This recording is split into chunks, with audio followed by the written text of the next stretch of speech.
Hello guys, welcome back to our channel miracle crazy vlogs. അപ്പം നമ്മുടെ ചാനലിലെ പുതിയൊരു വീഡിയോയിലേക്ക് എല്ലാവർക്കും സ്വാഗതം. അപ്പം നമ്മൾ ഇന്ന് എത്തിയിരിക്കുന്നത് ഒരു കുക്കിംഗ് വീഡിയോ ആയിട്ടാണ്. കുക്കിംഗ് വ്ലോഗ് എന്ന് പറയുമ്പോൾ നമ്മൾ ഇന്ന് ചെയ്യാൻ പോകുന്നത് എന്താ, നമുക്ക് കണ്ടേച്ചും വരാം.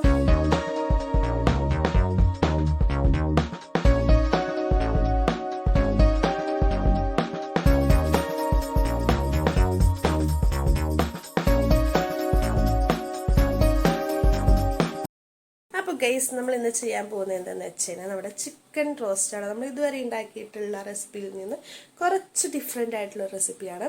ഒരു മോഡേൺ ടച്ച് വരുന്ന ഒരു റെസിപ്പി എന്ന് വേണമെങ്കിൽ പറയാം. ഓക്കെ, അപ്പോൾ നമുക്ക് നേരെ നമ്മുടെ വീഡിയോയിലോട്ട് പോവാം. അപ്പോൾ നമുക്ക് ഫസ്റ്റ് തന്നെ വേണ്ട നമ്മുടെ ചിക്കനാണ്. അപ്പോൾ ചിക്കൻ ഞാനിവിടെ മുളക്, മഞ്ഞൾപ്പൊടി, ഉപ്പ്, അതുപോലെ തന്നെ ചിക്കൻ മസാല ഇട്ട് നന്നായിട്ട് പെരട്ടി മാരിനേറ്റ് ചെയ്ത് വെച്ചിട്ടുണ്ട്.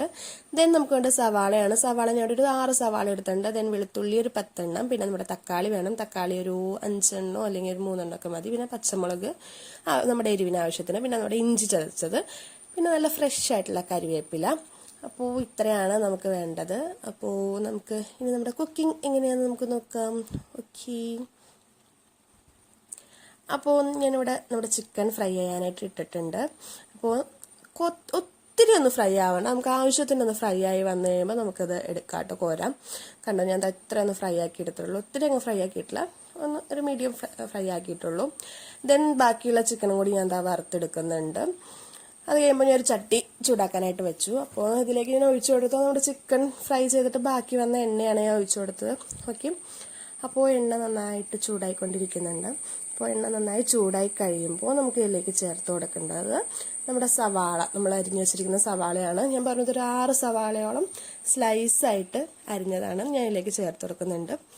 ഓക്കെ, ഇനി നമുക്ക് വേണ്ടത് നമ്മുടെ പച്ചമുളക്, അതുപോലെ തന്നെ വെളുത്തുള്ളി. അപ്പോൾ ഞാൻ വെളുത്തുള്ളി ആഡ് ചെയ്ത് കൊടുത്തു. വെളുത്തുള്ളി ഒരു 10 എണ്ണം എടുത്തിട്ടുണ്ട്.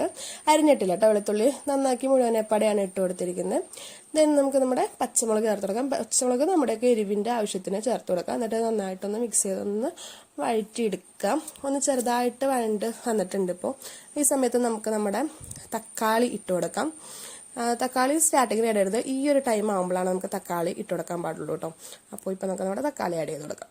തക്കാളി അരിഞ്ഞതും അതുപോലെ തന്നെ ഇഞ്ചി ചതച്ചതും ഞാൻ ഈ ടൈമിൽ തന്നെ ചേർത്ത് കൊടുക്കുന്നുണ്ട് കേട്ടോ. എന്നിട്ട് നമുക്ക് നന്നായിട്ടൊന്ന് വഴറ്റിയെടുക്കണം. ഈ തക്കാളിയൊക്കെ നന്നായിട്ട് എന്താ പറയുക, ഇതിലങ്ങനെ അലിഞ്ഞു ചേരുന്ന രീതിയിൽ വഴണ്ടി വരണം. അപ്പോൾ നമ്മുടെ ബാക്കി ചിക്കൻ വറക്കാനുള്ളത് ഞാൻ ഇട്ടിട്ടുണ്ടായിരുന്നു കേട്ടോ. അത് കഴിഞ്ഞപ്പോൾ തക്കാളിയൊക്കെ നന്നായിട്ട് വഴണ്ടി വന്നിട്ടുണ്ട്. ഈ സമയത്ത് നോക്കണം മുളക് പൊടി ഇട്ട് കൊടുക്കാം. ഞാനൊരു 2 ടീസ്പൂൺ മുളക് പൊടി ഇട്ട് കൊടുത്തിട്ടുണ്ട്. നമ്മൾ എരിവ് ആവശ്യത്തിന് ഇടാം. പിന്നെ മല്ലിപ്പൊടി ഒരു ടീസ്പൂൺ ഒക്കെ മല്ലിപ്പൊടി ഇട്ട് കൊടുത്തിട്ടുണ്ട്. ദെൻ നമുക്ക് ആവശ്യത്തിന് ഉപ്പ് ഓൾറെഡി ചിക്കനിലുണ്ട്. അപ്പോൾ അത് കാൽക്കുലേറ്റ് ചെയ്തിട്ട് വേണം നമ്മൾ ഉപ്പിട്ട് കൊടുക്കാനായിട്ട്. അപ്പോൾ ഞാൻ കുറച്ച് ഉപ്പ് ഇട്ട് കൊടുത്തിട്ടുണ്ട്. ഇനി നമ്മുടെ കരിവേപ്പിലാണ്, ഫ്രഷ് ആയിട്ടുള്ള കരിവേപ്പില ഇട്ടാണ് എത്രയും നല്ലത്. ഇതും കൂടി ഇട്ടാൽ നന്നായിട്ടൊന്ന് നമുക്ക് മിക്സ് ചെയ്തെടുക്കാം. ഓക്കെ, അപ്പോൾ ഞാൻ നന്നായിട്ട് മിക്സ് ചെയ്ത് കൊടുക്കുന്നുണ്ട് കേട്ടോ. അപ്പോൾ ദെൻ നമുക്ക് ഇതിലേക്ക് വേണ്ട നമ്മുടെ മെയിൻ ഇൻഗ്രീഡിയൻ വന്നിട്ട് നമ്മുടെ ടൊമാറ്റോ സോസാണ്. അപ്പോൾ നമുക്ക് നമ്മുടെ ടൊമാറ്റോ സോസിലേക്ക് ആഡ് ചെയ്ത് കൊടുക്കാം. അതായത് ഓരോരുത്തരുടെ മധുരത്തിന് ആവശ്യത്തിനുള്ള ടൊമാറ്റോ സോസ് ആഡ് ചെയ്ത് കൊടുക്കാം. നന്നായി മിക്സ് ചെയ്തെടുക്കാം. നന്നായിട്ട് വഴണ്ടി വന്നിട്ടുണ്ട്. ഇതിലേക്ക് നമ്മുടെ ചിക്കൻ ഫ്രൈ ചെയ്ത് വെച്ചത് ഞാൻ ഇട്ട് കൊടുക്കുകയാണ്. അപ്പോൾ ഇതും കൂടി ഇട്ടിട്ട് നന്നായിട്ട് മിക്സ് ചെയ്ത് നമുക്ക് എടുക്കാം. ഞാൻ നന്നായി മിക്സ് ചെയ്ത് എടുത്തിട്ടുണ്ട് കേട്ടോ. അപ്പോൾ നന്നായിട്ട് ചിക്കൻ ആ ഗ്രേവിയിൽ അലിഞ്ഞങ്ങ് ചേർന്നിട്ടുണ്ട്. ഓക്കെ, നമ്മുടെ ചിക്കൻ റോസ്റ്റ് ഇവിടെ റെഡി ആയിട്ടുണ്ട്. അപ്പോൾ ഇത്രയേ ഉള്ളൂ ഇന്നത്തെ ചിക്കൻ റോസ്റ്റ് റെസിപ്പി. അപ്പോൾ നമുക്കിതൊരു ബൗളിലേക്ക് മാറ്റാം. ഓക്കെ, നമ്മുടെ നല്ല ടേസ്റ്റി ആയിട്ടുള്ള ചിക്കൻ റോസ്റ്റ് ഇവിടെ റെഡി ആയിട്ടുണ്ട്. ചപ്പാത്തിയുടെ കൂടെ, പൊറോട്ടയുടെ കൂടെ, അതുപോലെ തന്നെ ഫ്രൈഡ് റൈസിൻ്റെ കൂടെയൊക്കെ നല്ല ടേസ്റ്റ് ആയിരിക്കും. അപ്പോൾ ഇതൊരു ഇത്തിരി സ്വീറ്റ് ഉണ്ടല്ലോ, നമ്മുടെ ടൊമാറ്റോ സോസ് ആഡ് ചെയ്തുകൊണ്ട് തന്നെ സ്വീറ്റ് ആയിരിക്കും കുറച്ച്. അപ്പോൾ കുട്ടികൾക്കൊക്കെ ഇഷ്ടപ്പെടാൻ നല്ല ചാൻസ് ഉണ്ട്.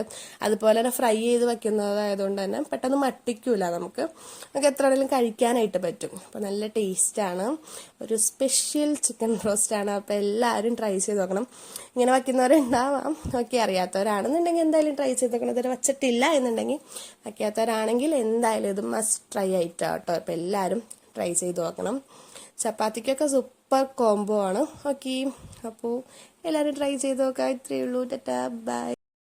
അപ്പോൾ ഗെയ്സ് നമ്മുടെ ഇന്നത്തെ വീഡിയോ വന്നിട്ട് ഇത്രയേ ഉള്ളൂ. അപ്പോൾ നമ്മുടെ ചിക്കൻ കറി കണ്ട് ഇഷ്ടപ്പെട്ട എല്ലാവരും നമ്മുടെ ചിക്കൻ കറി ട്രൈ ചെയ്ത് നോക്കണം. ഒരു സൂപ്പർ ടേസ്റ്റി ആയിട്ടുള്ള ചിക്കൻ കറി അല്ല, ചിക്കൻ റോസ്റ്റാണ്. ഓക്കെ, അപ്പോൾ എല്ലാവരും ട്രൈ ചെയ്ത് നോക്കുക. ഇഷ്ടപ്പെട്ട് കഴിഞ്ഞാൽ ലൈക്ക് ചെയ്യുക, ഷെയർ ചെയ്യുക, കമൻറ്റ് ചെയ്യുക. അതുപോലെ തന്നെ നമ്മുടെ ചാനൽ ആദ്യമായിട്ട് കാണുന്ന ആരെങ്കിലും ഉണ്ടെങ്കിൽ നമ്മുടെ വീഡിയോസൊക്കെ കണ്ട് നിങ്ങൾക്ക് യൂസ്ഫുൾ ആയിട്ട് തോന്നുവാണെങ്കിൽ, ഞങ്ങളെ നിങ്ങൾക്ക് ഇഷ്ടപ്പെടുവാണെങ്കിൽ നമ്മുടെ ചാനൽ മറക്കാതെ നിങ്ങൾ സബ്സ്ക്രൈബ് ചെയ്യണം. സബ്സ്ക്രൈബ് ചെയ്യുമ്പോൾ തൊട്ടപ്പുറത്തുള്ള ബെല്ലൈക്കൺ എനേബിൾ ചെയ്യണം. ബെല്ലൈക്കൺ എനേബിൾ ചെയ്തതിൽ ഓൾ ഓപ്ഷൻ കൊടുത്താൽ മാത്രമേ ഞങ്ങളിടുന്ന എല്ലാ വീഡിയോസിൻ്റെയും നോട്ടിഫിക്കേഷൻ നിങ്ങൾക്ക് വരത്തുള്ളൂ. അപ്പോൾ ഓക്കെ, നെക്സ്റ്റ് വീഡിയോ ആയിട്ട് വീണ്ടും കാണുന്നവരെ tata bye, love you all.